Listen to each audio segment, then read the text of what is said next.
Ethan Dawson sat behind his polished mahogany desk in his sleek Chicago penthouse, gazing out at the city skyline as the sun began to set.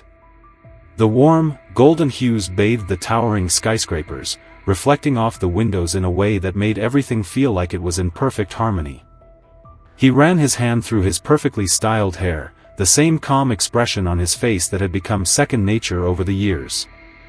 The world saw him as a man of success, the perfect husband, the perfect father. But behind the facade, something darker was brewing, something that threatened to unravel the life he had so carefully constructed. Clara Dawson, his wife of 15 years, stood in the kitchen preparing dinner, her movements slow and methodical. Her once vibrant smile had grown increasingly rare, and the house that had once been a place of laughter and warmth now felt hollow, like an empty shell. As she stirred the contents of a pot, she tried to shake off the feeling of being invisible. She had dedicated her life to their family, supporting Ethan's career, raising their 2 children, Vivian and Leo, but something had changed. Ethan had changed. She couldn't quite pinpoint when it had started, but she could feel the distance between them growing every day. Clara glanced up at the clock on the wall. Ethan would be home soon, though she wasn't sure when. It could be another late night at the office, or another business trip. He had been distant for months, and no matter how much she tried to fill the gap with activities for the kids or her volunteer work at the art gallery, something was missing. A deep, gnawing emptiness settled in her chest whenever she thought about it. Was it just the pressures of life, or was there something more? The front door clicked open, and Clara's heart skipped a beat. She didn't know why it still did. Ethan walked in, his presence dominating the room as always. He was wearing his usual tailored suit, his cologne filling the air with its sharp, clean scent. Yet, there was something different about him tonight. A subtle change that Clara couldn't quite place, but it was there, like an invisible wall between them. "Hey," he said, tossing his keys onto the kitchen counter. He didn't bother to kiss her hello, didn't even offer a smile. It was just a brief acknowledgement, a routine exchange. "Hey," Clara replied, her voice tight. She turned back to the stove, trying to ignore the lump that had formed in her throat. The conversation that used to flow so easily between them had become stilted, forced. They were no longer the couple who stayed up late talking about their hopes and dreams. Now, the silence between them seemed heavier than ever. Ethan sat down at the kitchen table, pulling out his phone as he always did, his attention immediately consumed by the screen. Clara couldn't help but glance at him, studying his face. The man she had married, the man she had once believed she knew better than anyone, seemed like a stranger now. The love that had once radiated between them had faded into something more distant, something colder. Clara's chest tightened. She wasn't sure how much longer she could pretend everything was fine. As she placed the plates on the table, she noticed Ethan's distracted look. His fingers moved swiftly across the screen of his phone, his brow furrowing in concentration. Clara felt a familiar pang in her stomach. She had tried to reach out to him, to talk to him, but every time she did, he brushed her off with an excuse. Work, meetings, late nights. The truth was, she had stopped believing in the excuses long ago. "Ethan," Clara finally said, her voice softer now, tinged with both sadness and frustration. "What's going on? You've been so distant lately." He didn't look up from his phone. "I'm just busy, Clara. You know that. Work's been crazy." But Clara wasn't fooled. She saw through the thin veil of his words, and in that moment, she knew. This wasn't just about work. It was about something else, something more. The question that had been gnawing at her for months now bubbled to the surface: was there someone else? The silence between them grew longer, thick with unspoken words, and Clara's heart sank as she realized that the life they had built together was starting to crumble. What had once been a dream now felt like a lie. And the worst part was, she had no idea how to fix it. As dinner went on, the cracks in their marriage were becoming too obvious to ignore. And yet, both of them continued to sit there, pretending that nothing was wrong. The fall of 2004 was a season of new beginnings. The leaves on the trees around Northwestern University painted the campus in shades of amber and gold, casting a warm, nostalgic glow over everything. Ethan Dawson, then a senior majoring in finance, sat at the edge of the university's botanical gardens, his thoughts preoccupied with the weight of his impending graduation. His future was clear: he would go on to work for a prestigious firm in the city, climb the corporate ladder, and secure the kind of success he had always dreamed of. But that evening, fate had something else in store for him. As the sun began to dip below the horizon, casting long shadows over the garden, Ethan's eyes were drawn to a figure standing by a sculpture. It was Clara. She was a junior, studying art history, and he had never seen her before. She stood in front of a modern abstract painting, explaining its intricacies to a small group of students who listened attentively. Her voice was calm but passionate, her eyes sparkling as she brought the artwork to life with her words. Ethan felt something stir inside him, something that had nothing to do with art, but everything to do with her. When the group dispersed, Ethan found himself walking over, almost as if his feet were carrying him of their own accord. He introduced himself awkwardly, fumbling over his words as he tried to sound more confident than he felt. Clara turned to face him, her expression warm and welcoming, though there was a hint of curiosity in her eyes. "I couldn't help but overhear you talking about the painting," Ethan said, trying to sound casual. "You explained it so well. I don't think I've ever looked at art like that before." Clara smiled, her eyes lighting up at the compliment. "It's amazing how much there is to see if you really stop and look," she replied. Her voice was soft but clear, with an undercurrent of intelligence that immediately intrigued him. Art isn't just about the aesthetic, it's about the story behind it, the emotion it evokes. People often miss that. Ethan, captivated by her insight, asked her to explain more. They spent the next few hours walking around the exhibition, discussing art, philosophy, and their shared love of travel and literature. It felt as though time had slowed down, the world outside fading away as they lost themselves in conversation. They were two people who seemed to understand each other in a way that no one else could. Over the next few weeks, they began to meet regularly, first in the library, then in cozy cafes around the city. Ethan found himself drawn to Clara in ways he had never experienced before. It wasn't just her beauty, though that was undeniable, it was her mind, her passion for life, and the way she seemed to see the world so differently from anyone else he knew. She challenged him, made him think about things he had never considered, and he admired that. For Clara, the connection with Ethan was equally profound. He was ambitious, driven, and full of potential, but there was a tenderness to him that she hadn't expected. He was thoughtful, generous, and had an easy charm that made him impossible to resist. What began as a simple friendship quickly blossomed into something more, something that felt both exciting and inevitable. They complemented each other in ways they couldn't explain, and every conversation seemed to bring them closer. Their courtship was a whirlwind of romantic gestures and spontaneous adventures. Ethan would surprise Clara with picnics in the university's botanical gardens, complete with her favorite books and a bottle of wine. Late-night study sessions, which were meant to be focused on their coursework, would often turn into long, meandering talks about their hopes and dreams for the future. The connection they shared was effortless, and it made everything else in their lives seem secondary.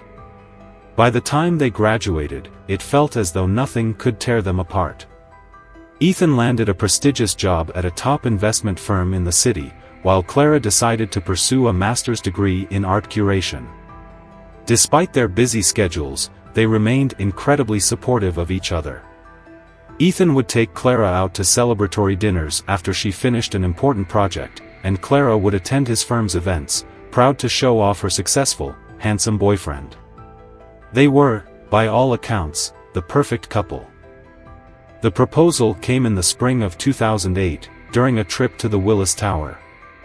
Ethan had arranged for a private dinner at the sky deck, overlooking the sparkling lights of Chicago below. As they gazed out over the city, Ethan turned to Clara, his heart racing. He had been planning this moment for months, and now that it was finally here, he felt as if the world was standing still. "Clara," he began, his voice thick with emotion, "I've spent the best years of my life with you, and I can't imagine spending the rest of it with anyone else. Will you marry me?" Clara's breath caught in her throat as she looked at him, her eyes filling with tears. It was everything she had ever wanted, everything she had dreamed of. Without hesitation, she said yes. Their wedding the following year was a beautiful blend of Ethan's taste for luxury and Clara's artistic flair. Friends and family gathered in the lush gardens of a local botanical garden, and the ceremony felt like a dream come true. In the years that followed, they built their life together. Ethan climbed the corporate ladder with relentless ambition, while Clara made a name for herself in the competitive world of art curation. They had 2 children, Vivian, born in 2011, and Leo, born 2 years later. Parenthood brought new challenges, but it also brought them closer together. The sleepless nights and diaper changes were no longer burdens but shared experiences that strengthened their bond. At least, that's how it seemed. The early years of their marriage were filled with laughter, love, and shared dreams. But as their careers grew, so did the distance between them. The cracks in their perfect life began to show, slowly at first, but eventually, they became impossible to ignore. What had once felt like an unbreakable bond was now fraying at the edges, and neither of them knew how to fix it. The honeymoon phase had passed, and the reality of their lives, with all its pressures and challenges, was settling in. They were still in love, but they were no longer the same people they had been when they first met. And that was when everything began to change. The years after their wedding passed quickly, with Ethan and Clara both immersed in their careers and family life. The early days of their marriage had been filled with excitement, love, and shared dreams, but as the demands of their respective careers grew, so did the distance between them. What had once been a whirlwind romance, full of late-night conversations and spontaneous weekend getaways, now seemed like a distant memory. By 2019, things were noticeably different. Ethan had been promoted to a vice president position at his investment firm, a title that came with a substantial pay raise but also demanded an increasing amount of his time. The long hours at the office, the frequent business trips, and the constant pressure to perform began to take a toll on him. His world, once filled with dreams of climbing higher on the corporate ladder, was now consumed by deadlines, meetings, and endless financial reports. Clara, on the other hand, had made the decision to scale back her work at the gallery to focus more on raising their children. Vivian was now 8, and Leo was 6, both of them thriving in their private school and extracurricular activities. At first, Clara had thrown herself into volunteering, planning activities for the kids, and attending school events. But as the months turned into years, she began to feel increasingly isolated. She had always been supportive of Ethan's ambition, but now it felt as though she was losing touch with him. She missed their connection, the late-night conversations that once felt so natural. Now, even when he was home, he was physically present but mentally distant. The intimacy that once defined their relationship had become rare. Their weekends, once filled with family outings or quiet evenings at home, had turned into long days of silence, with Ethan often buried in his laptop or lost in thought about work. Clara tried to bridge the gap, organizing romantic dinners or weekend trips, hoping that it would rekindle something between them. But every time, Ethan was distracted, his mind elsewhere. He would promise that he was just overwhelmed with work, that it would pass. But it didn't. The months turned into years, and the distance between them grew wider, despite their best efforts to pretend otherwise. At first, Clara tried to convince herself that it was just a phase, that the pressures of work were taking a toll on Ethan and that things would return to normal once things settled down. But deep down, she knew something was off. She felt it in the way he looked at her, as though he was seeing her but not really seeing her. She felt it in the way he would leave for work early and come home late, as though his life outside their home was far more important than the life they had built together. Ethan, for his part, didn't seem to notice the growing strain on their relationship. He was consumed by his career, convinced that his sacrifices were for the benefit of their family. He loved Clara, of course, but he began to believe that his success would somehow make things better. The more he climbed the corporate ladder, the more he felt like he was proving something, both to himself and to her. But in doing so, he unknowingly pushed her away, unaware of the cracks forming in the foundation of their marriage. One evening, as Clara prepared dinner in their spacious kitchen, she found herself staring at the clock, waiting for Ethan to come home. She had planned another evening for the two of them, a dinner date at home, just the two of them, no distractions. It had been a long time since they'd shared a quiet evening together, and she was hopeful that it might be the start of rekindling their connection. But as the minutes ticked by, she began to feel the familiar knot in her stomach. Ethan was late again. She couldn't help but wonder if he had forgotten, or if he was simply too tired to care. When he finally walked through the door, hours later than she had expected, he barely looked up from his phone. He had been in back-to-back meetings all day, and his mind was still in the office. Clara could see the exhaustion in his eyes, but it wasn't just physical. There was something else there, a fatigue that seemed to run deeper than just work. "I'm sorry," Ethan said, dropping his briefcase by the door and heading straight for the fridge. "It's been a hell of a day. I didn't mean to be late." Clara's heart sank. She had heard the same excuse countless times before. "It's okay," she said, forcing a smile. But even as the words left her lips, she could feel the resentment building inside her. "It's not okay, Ethan. It's not okay at all." They sat down to eat in silence. Clara had made their favorite meal, but the food felt heavy in her mouth. The silence between them wasn't comfortable anymore. It wasn't the quiet of shared understanding, but the quiet of two people who no longer knew how to talk to each other. The weight of unspoken words hung in the air, and Clara could feel the tension between them like a physical presence in the room. As they ate, Clara couldn't help but notice how distant Ethan seemed. He barely looked at her, his eyes focused on the plate in front of him, his thoughts clearly somewhere else. She tried to make small talk, asking him about his day, but his responses were short, distracted. A wave of frustration washed over her. She had tried to be understanding, had tried to give him the space he needed, but it was clear now that this wasn't just about work. There was something else. Something that had been growing between them for months, something she couldn't ignore any longer. Finally, after a long, uncomfortable silence, Clara put her fork down. "Ethan, we need to talk." He looked up, surprised, but didn't say anything, waiting for her to continue. "I can't keep doing this," Clara said, her voice tight with emotion. "I can't keep pretending that everything is fine. You're not here anymore. Not really. You're always working, or distracted, or somewhere else." Ethan's brow furrowed, his expression shifting from confusion to frustration. "Clara, it's just been a busy time. I'm doing this for us. You know that, right? I'm doing this for our future." "I know," Clara said softly, her voice trembling. "But what about now, Ethan? What about us?" The question hung in the air between them, unanswered.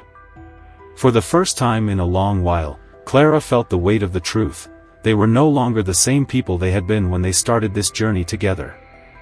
The dream they had built was slipping through their fingers, and neither of them knew how to stop it.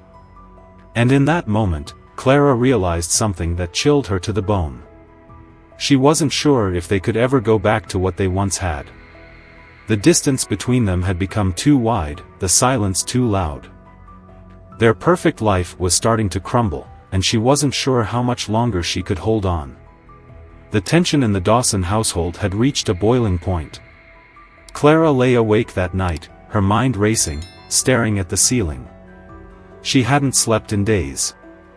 Every time she closed her eyes, all she could see was the growing distance between her and Ethan, a chasm widening with every passing day. The lies had been small at first, a late night at the office, a missed dinner, a quiet weekend spent alone. But now, they had grown into something bigger, something that Clara could no longer ignore. The whispers of doubt that had crept into her mind months ago had transformed into a sharp, painful certainty: Ethan was having an affair. She had tried to rationalize it, tried to convince herself that it was just work, that the pressures of his job were causing him to pull away. But Clara knew better. She could see the signs, even if he wouldn't admit it. The late nights, the business trips that seemed to coincide with a sudden change in his behavior, the subtle shift in the way he looked at her, as though she were a stranger. The worst part was, Ethan's emotional withdrawal was more painful than anything else. It wasn't just the physical absence, but the emotional disconnect. Clara felt like she was losing him, piece by piece. The breaking point came one crisp autumn evening in October 2022. Clara had just come back from a routine checkup at the doctor's office, where she had received news that would change everything. After a few weeks of feeling unusually fatigued, she'd gone in for tests. The doctor's diagnosis was a punch to the gut: stage 3 breast cancer. The words hung in the air, and Clara was numb with shock. She had expected nothing more than exhaustion or stress, but this was something far worse. And as she sat alone in the sterile examination room, the reality hit her: she needed Ethan now more than ever. When she called him, she could barely hear his voice over the pounding in her ears. He had been unreachable for hours, his phone going straight to voicemail.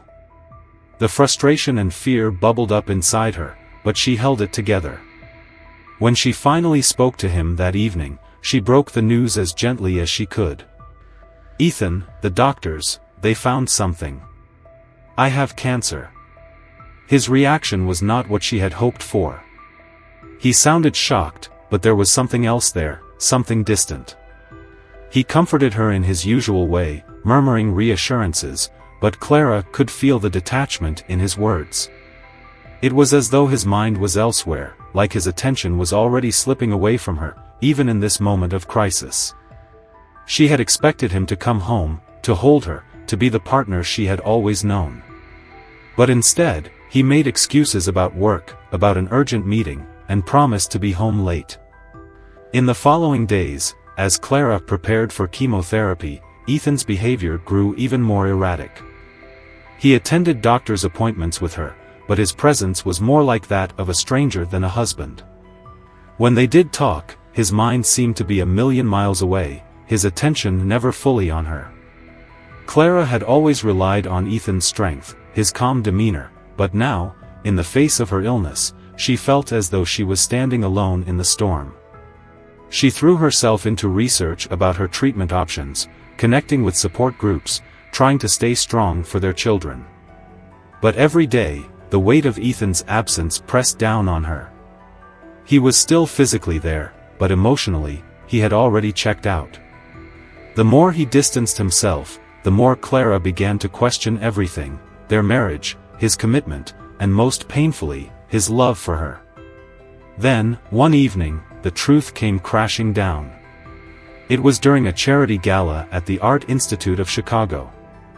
Ethan had gone alone, as Clara was at home taking care of Leo, who had fallen sick.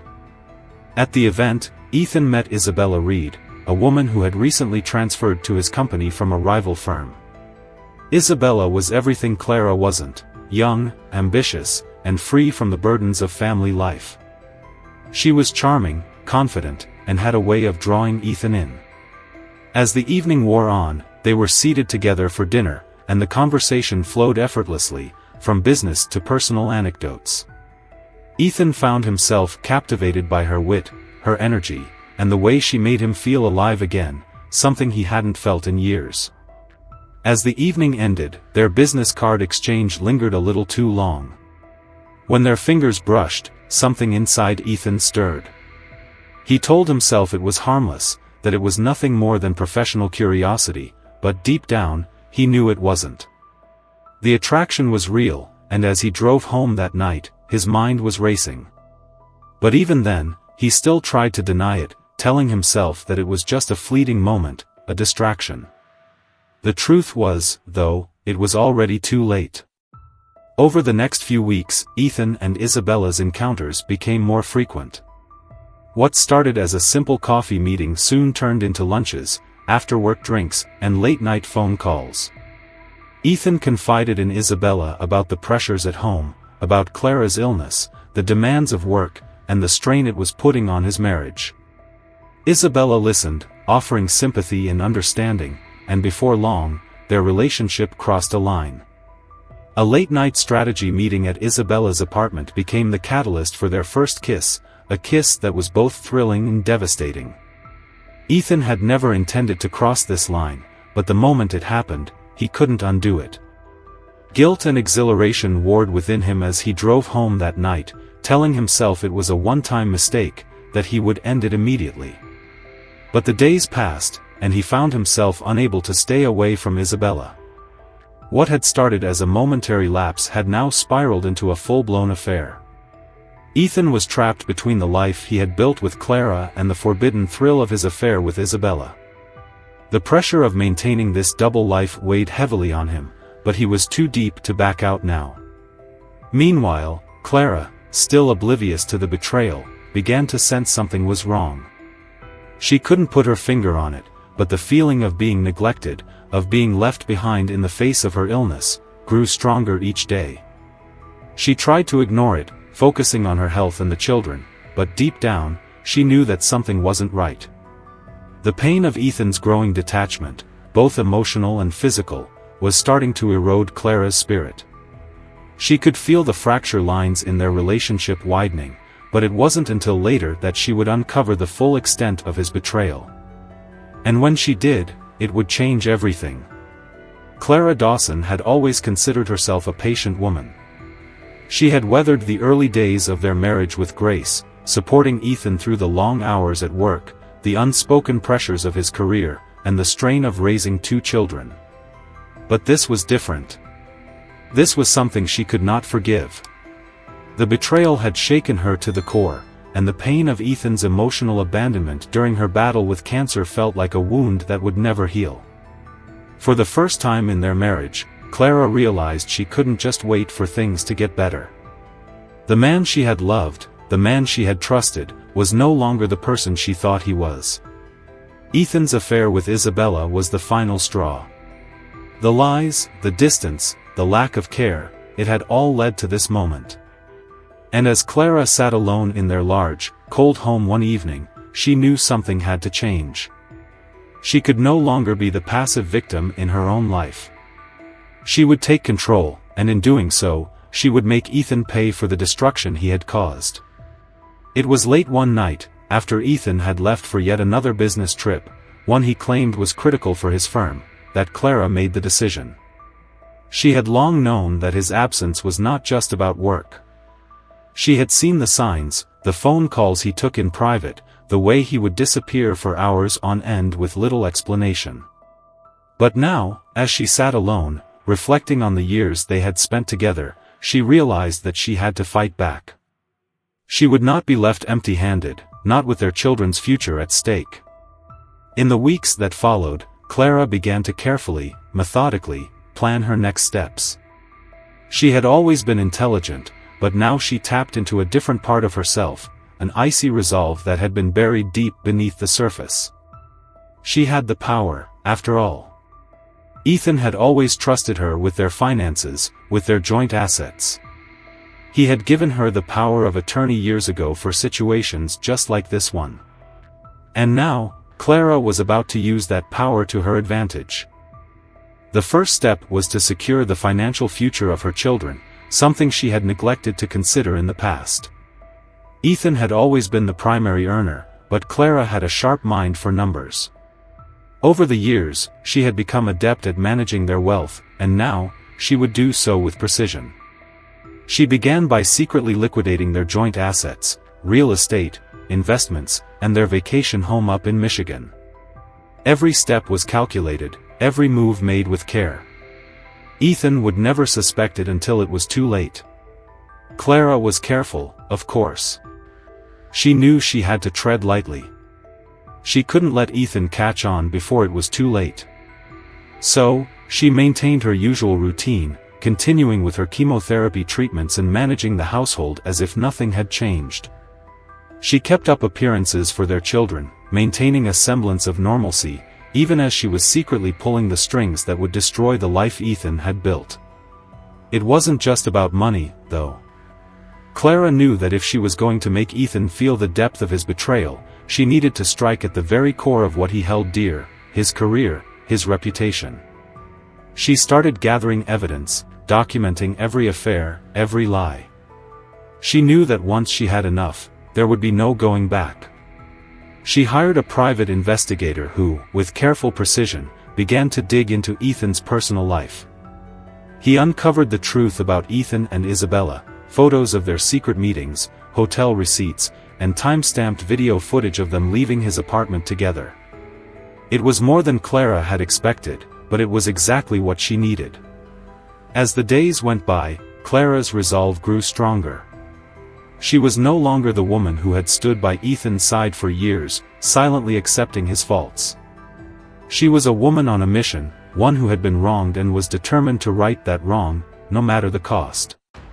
With the support of her sister Maya, who had been her rock during this painful time, Clara began to make her final preparations. Maya had been the first person Clara confided in about Ethan's affair. Maya, ever the practical one, didn't hesitate to support her sister's decision. She helped her gather the evidence, and when Clara finally decided to file for divorce, Maya was right there beside her, helping her navigate the complex legal terrain. They found a sharp divorce attorney, Isaac Cruz, known for his ruthless approach to high-profile cases.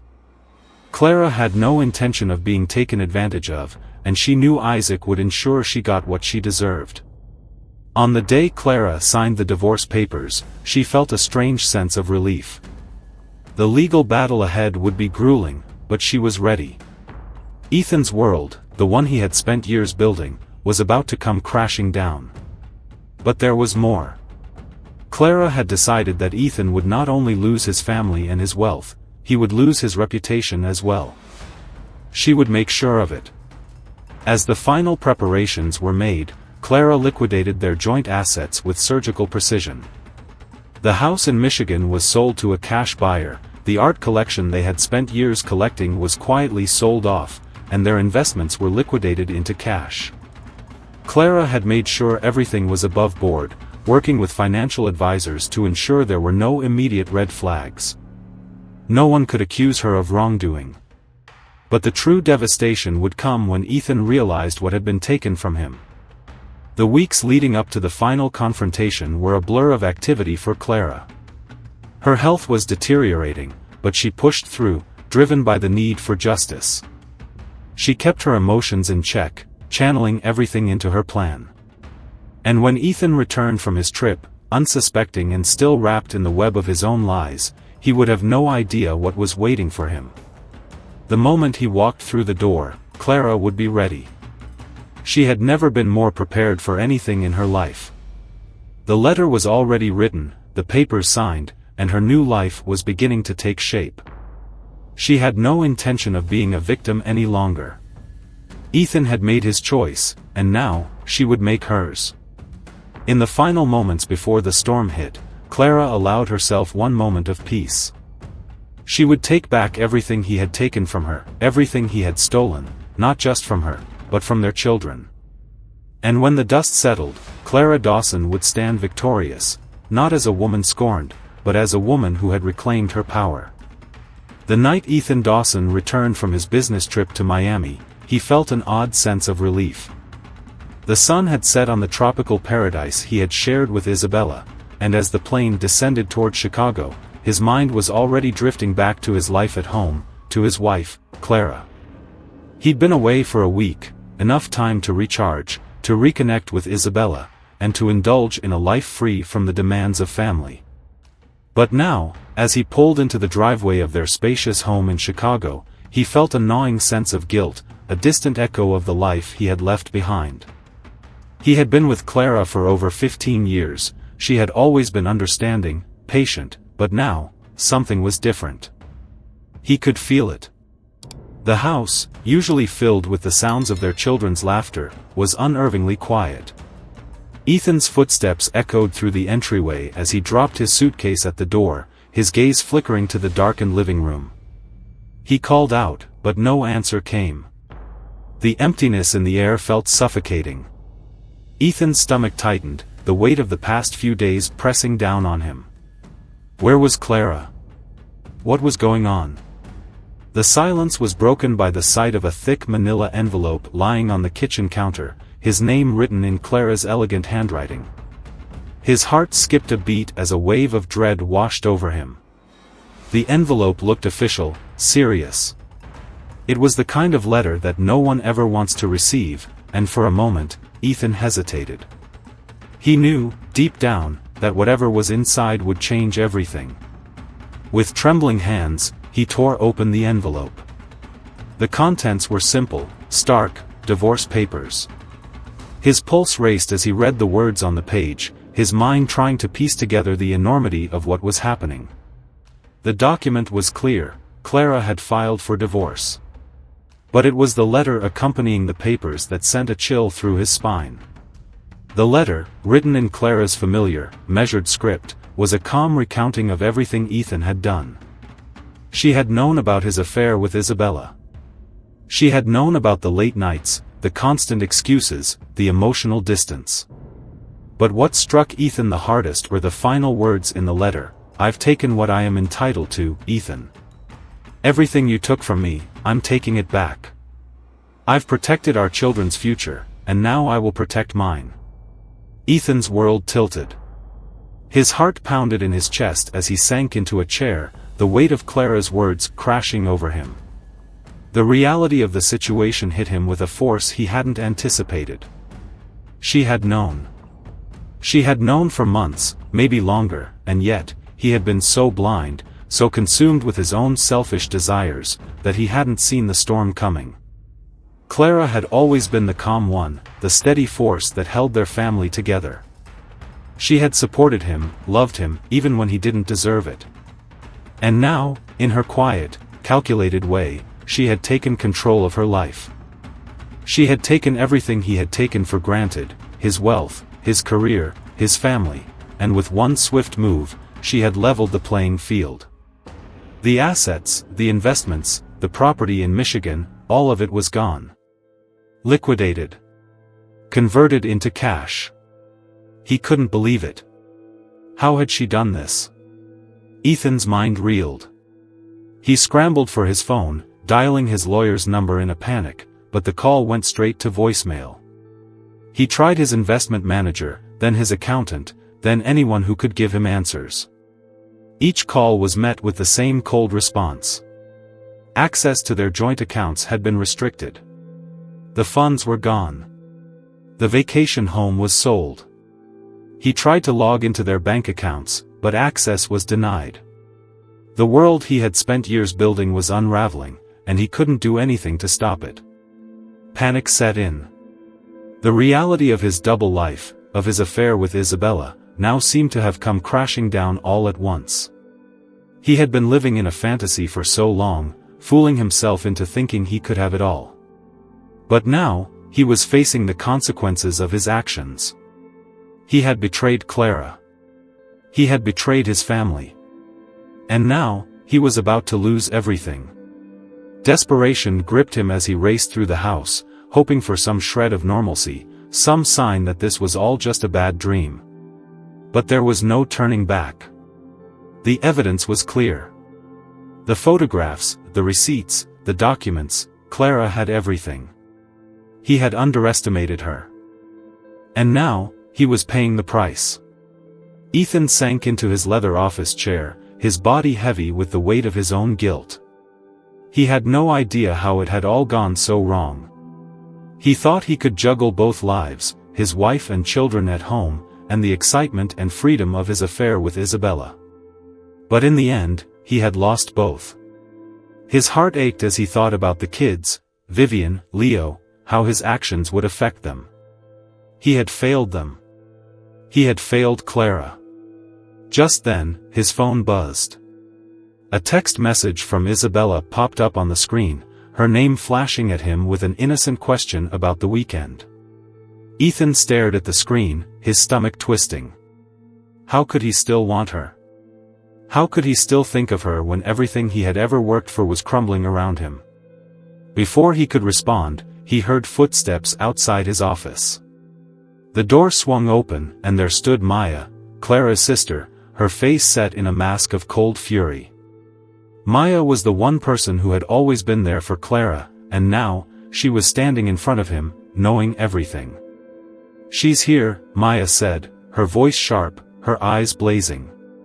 "Clara knows everything. It's over, Ethan." The words hit him like a punch to the gut. It was over. The life he had built, the secrets he had kept, all of it had led to this moment. There was no going back. His marriage was finished, his family was shattered, and all the success he had fought for meant nothing in the face of his own actions. And as Maya stood in the doorway, watching him, Ethan realized the full weight of his mistakes. He had been blind to the love and trust Clara had given him. Now, he would face the consequences, not just of his affair, but of his complete and utter failure as a husband and father. The courtroom was quiet, the air thick with tension as Clara Dawson sat on one side, her posture straight and composed. Across from her sat Ethan, his face gaunt, eyes tired from the weight of his own decisions. His lawyer, a sharp, aggressive man, argued fiercely, trying to salvage what was left of Ethan's reputation. But Clara, with her quiet resolve, had already made her move. The evidence was irrefutable, the affair, the financial deception, the emotional abandonment. And now, in this final act, she was ready to see justice done. Clara glanced over at her lawyer, Isaac Cruz, who had spent weeks preparing for this moment. Isaac had been relentless, gathering every piece of evidence, every photograph, every financial transaction that painted a clear picture of Ethan's betrayal. He had been instrumental in making sure Clara would not only secure her children's future but also reclaim her own life, one that had been stolen from her by Ethan's lies. Ethan's face had been a mask of pride and arrogance when the trial first began, but now it was a portrait of defeat. His defense had tried to paint Clara as vindictive, as a woman scorned, but the truth had a way of cutting through all the lies. His affair with Isabella had been exposed, and so had his reckless financial behavior. Ethan had thought he could get away with it all, the lies, the betrayal, the financial manipulation, but Clara's quiet strength had shattered that illusion. As the judge delivered the verdict, Clara felt a wave of calm wash over her. Ethan was found guilty of financial mismanagement, and his actions had led to the loss of his job, his reputation, and, most importantly, his family. He was ordered to pay a hefty settlement, enough to ensure Clara and their children would be financially secure for the rest of their lives. But more than that, the court had sided with Clara's dignity, her right to reclaim what had been taken from her. Ethan sat motionless as the gavel came down. He had lost. He had lost everything, his family, his wealth, and his standing in the community. The guilt that had gnawed at him for so long now had no place to go. It was too late for regret. His selfishness, his betrayal, had led him to this point, and there was no undoing it. Clara stood up from her seat, her eyes steady and unwavering. She glanced over at Maya, who had stood by her through this entire ordeal, offering her unwavering support. The trial had been a grueling process, but Clara knew that she had made the right choice. She had fought for her children, for herself, and for the future they all deserved. It was time to move forward. As they left the courtroom, the weight that had hung over Clara for so long finally began to lift. The journey had been long, filled with pain and uncertainty, but she had emerged stronger. The life she had once feared losing had been restored, and now, she was ready to begin again. She didn't need Ethan's approval or his money. She had taken back her power, her independence, and her self-respect. She was no longer a woman defined by her husband's betrayal, she was a woman who had fought back and won. For the first time in months, Clara felt hope. Hope for herself.